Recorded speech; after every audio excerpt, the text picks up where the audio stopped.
এত গরমে কীর্তন করায় নাই সুখ।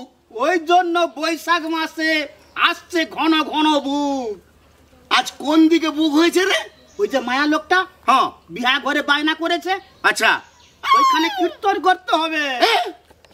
বিহা ঘরে কীর্তন? হ্যাঁ বিহা ঘরে কি কীর্তন হে ভাই?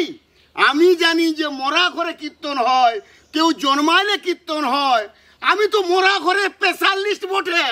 দেখ ভাই, বায়নাটা করেছি, হ্যাঁ কীর্তন তো করতেই হবে। কীর্তন? হ্যাঁ। না রে বাবা নাই, আমি যাবো নাই। আমি বিহা ঘরে কীর্তন জানি নাই ভাই, জানি নাই। দেখ ভাই, যে কোনো একটা কীর্তন করতে হবে, হয় নিমাই সন্ন্যাস, নালে কলঙ্ক ভঞ্জন, নালে মান মাঠুর, যে কোনো একটা কীর্তন করে চলে আসবো। আমাদের শুধু পয়সা নেওয়ার ধান্দা আছে। ধান্দা। হ্যাঁ তো চ তুই চ চল চ চ হবে, দেখা যাবে। চল।